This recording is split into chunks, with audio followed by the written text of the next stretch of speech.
Buenos días, somos el equipo 3, presentando el ADA 5, multiculturalismo, en específicamente, secuela de opresión. Genocidio.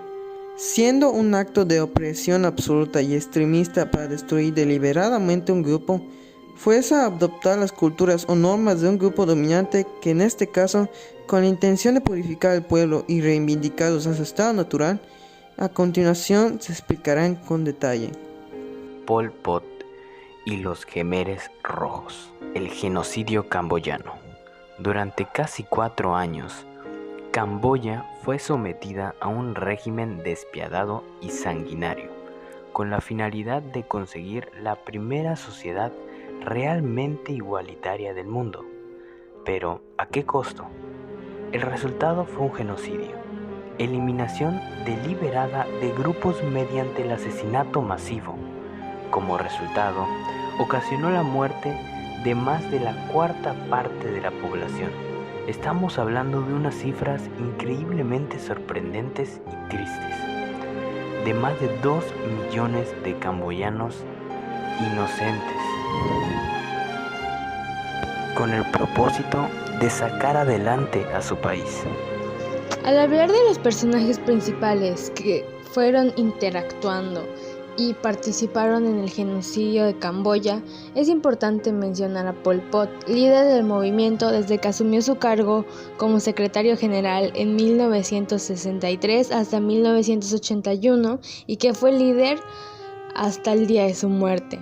Igual, los Khmeres Rojos, conformados por Noam Premier, ministro y presidente del Comité Permanente de Kampuchea Democrática, Ieng Sary, Khieu Samphan, primer ministro y presidente del Comité Permanente, Tam Mok, líder militar del movimiento, Son Sen, ministro de Defensa, Kang We-ba, dirigente de la prisión S-21, Jun Yat, ministra de la Información del régimen, Khepak, jefe de distrito del norte de Kampuchea, Ieng Thirit, esposa de Ieng Sary y ministra de Asuntos Sociales, así como las víctimas de todo este genocidio, los habitantes de Camboya, entre ellos campesinos, comerciantes, mujeres, niños, intelectuales, etc.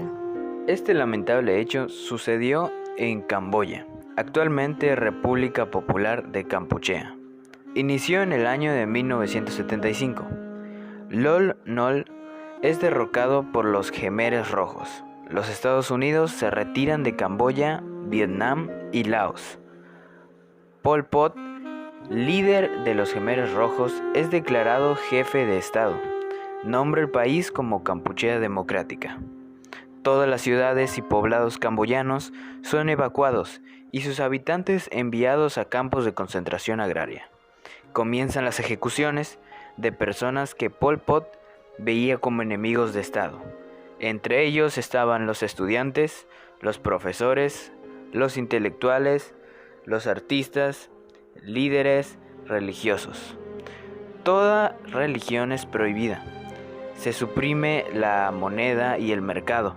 Miles de personas son ejecutadas, muchos enviados a centros de tortura y son ejecutados en centenares de fosas comunes a lo largo y ancho de Camboya.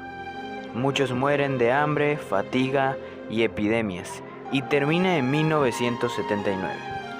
En enero, tropas vietnamitas con numerosos soldados camboyanos que habían huido de Pol Pot se toman Camboya. Pol Pot y los Khmeres Rojos huyen hacia las fronteras de Tailandia, desde donde regresan a una lucha de guerrillas. La ocupación vietnamita le da un nuevo nombre al país, República Popular de Kampuchea.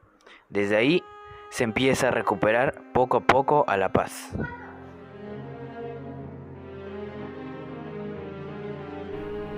En 1964 vio el nacimiento de una de las guerrillas más sangrientas y crueles. Los Khmeres Rojos hicieron oficialmente su aparición. Con la ayuda de China y la más velada de Tailandia, los comandos golpeaban contra los gobiernos de Estados Unidos, colocaba en Phnom Penh como equilibrio al régimen vietnamita.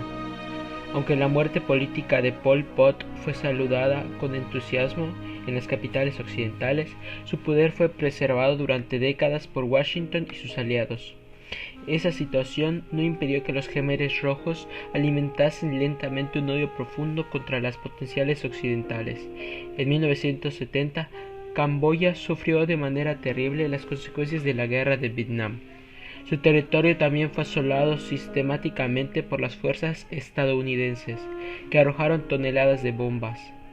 Pol Pot, que tuvo aventajados maestros, no ha sido el único sanguinario en la región. Se adueñó del país durante casi 4 años, obsesionado por la creación del hombre nuevo. Pol Pot instauró una utopía rural en la que no cabía la compasión. 2 millones de personas partieron en una larga travesía desde la capital hacia remotas zonas alejadas de la civilización.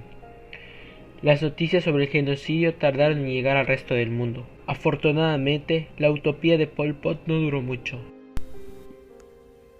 Los camboyanos vieron su camino hacia la libertad cuando el ejército vietnamita tomó el territorio de Kampuchea Democrática. Camboya había quedado libre de ellos y el 23 de octubre de 1991 las diversas facciones camboyanas firmaron los acuerdos de paz en París. 2 años más tarde permitieron la celebración de elecciones democráticas organizadas por la ONU. Aquellos khmeres que aún permanecían terminaron por disolverse tras los últimos acuerdos de las facciones con el gobierno de Phnom Penh, la última de ellas en 1998. En cuanto a los líderes vivos de aquel régimen, fueron juzgados y declarados culpables de genocidio y crímenes contra la humanidad, sentenciados a 35 años de prisión, sentencia que fue apelada a cadena perpetua. Sin embargo, ex-khmeres como Hun Sen, primer ministro camboyano, han declarado que nunca fueron parte del genocidio, además de haber ayudado al ejército vietnamita y firmar los acuerdos de París en 1991. Actualmente, el primer ministro lidera el país con mano de hierro, y mientras los sobrevivientes del genocidio lo ven como una figura estabilizadora del país, la mayoría de los jóvenes, 3/4 del país, ven dicho liderazgo marcado por la censura, la corrupción y la represión. Los jóvenes opositores no tienen ninguna oportunidad, ya que son atacados cada vez que manifiestan. El primer ministro ha declarado que tanto él como el Partido de Rescate Nacional de Camboya, CPP, seguirán en pie en el plazo de los 50 o 100 años próximos. En retrospectiva a los temas tratados, nos percatamos que ante estos desafortunados hechos de imponerse ante los demás, en su ideología de traer paz y orden, en definitiva no es la forma.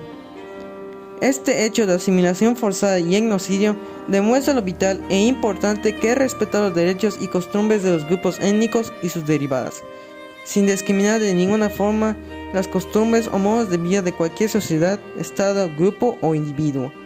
Larga vida a la libertad de expresión.